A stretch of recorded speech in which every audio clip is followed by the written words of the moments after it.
मेरा नाम श्रद्धा है और मैं प्रयोग समाजसेवी संस्था में जो BNZ के तहत महिला भूमि अधिकार और आजीविका को लेकर जो परियोजना चल रही है उसके कोऑर्डिनेशन का काम करती हूँ। हम लोग अभी ये जो है एक वर्कशॉप किया जिसमें क्योंकि हमारा मकसद ये था कि महिलाओं के आर्थिक स्थिति में सुधार लाना है और हमारा वर्किंग एरिया 5 जिले में है छत्तीसगढ़ के, जिसमें ज़्यादातर जो है ट्राइबल बेल्ट है और उन महिलाओं के जो हुनर है एक तरह से उनका जो वानिकी के तहत जंगल में जो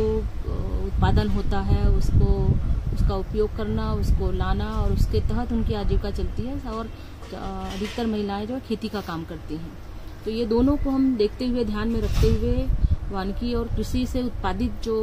व्यवस्था के तहत उनकी आजीविका जो चल रही है उसको और ताकत देने का काम, उनकी आर्थिक स्थिति में सुधार लाने के लिए हम सोच रहे थे कि एक वर्कशॉप की जाए और वर्कशॉप के माध्यम से उनको एक तकनीकी ज्ञान हो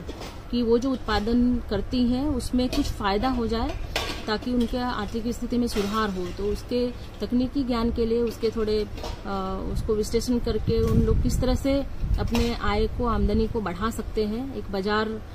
में ले जाके या उनके खुद का प्रोडक्ट बना के। तो ये सीखना चाहते थे कि उनमें एक प्रक्रिया, एक प्रोसेस के तहत कुछ आय को बढ़ा सके।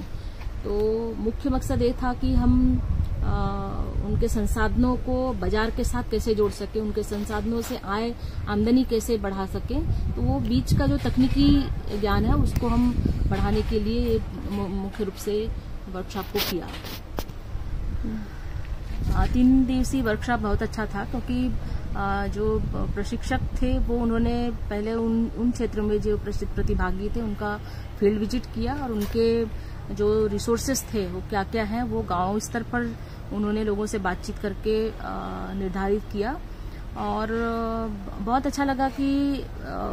जब वर्कशॉप में आए और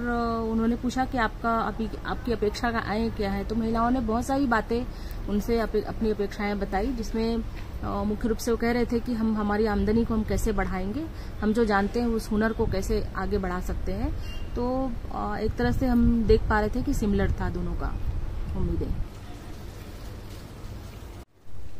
ये वर्कशॉप इसलिए अच्छा लगा और अलग दिखाई दिया क्योंकि हम हर समय उनके सामाजिक और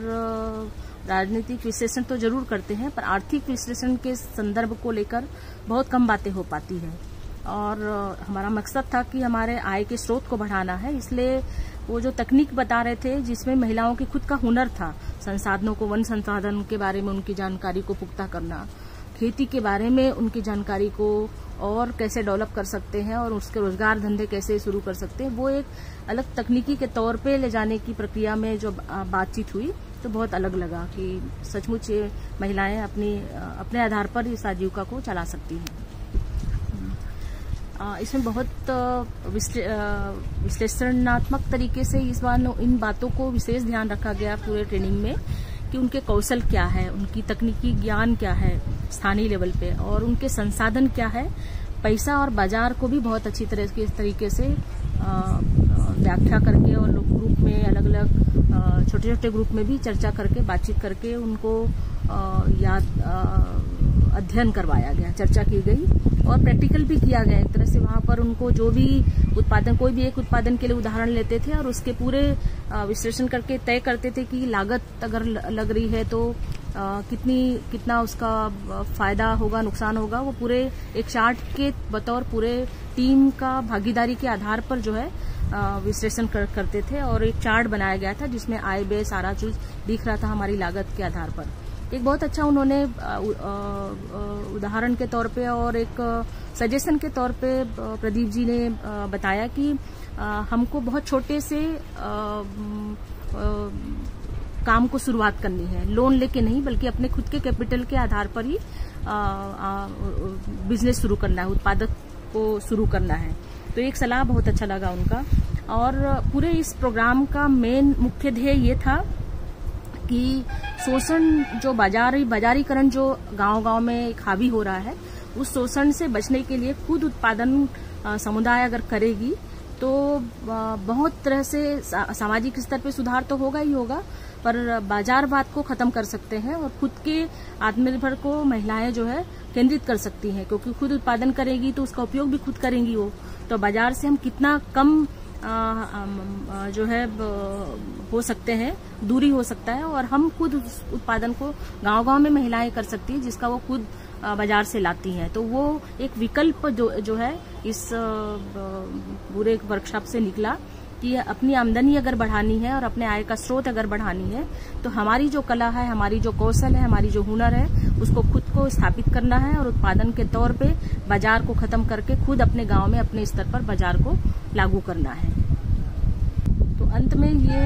निर्धारित किए कि हम सारी बहनों ने कुछ चीजें निर्धारित किया कि हमको ये करना है। उसमें 11 तरह का प्रोडक्ट जो तय हुआ और 11 गांव में इन प्रोडक्ट को वो वापस जाके अपने समुदाय के साथ बातचीत करेंगे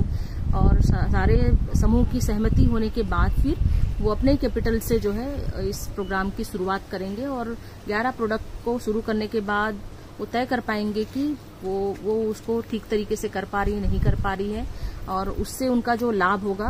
उसको दिखाई देने के बाद फिर हम बाकी गांव में इसको प्रचार करेंगे और बाकी महिलाओं को भी उसका लाभ दिलाने का काम करेंगे।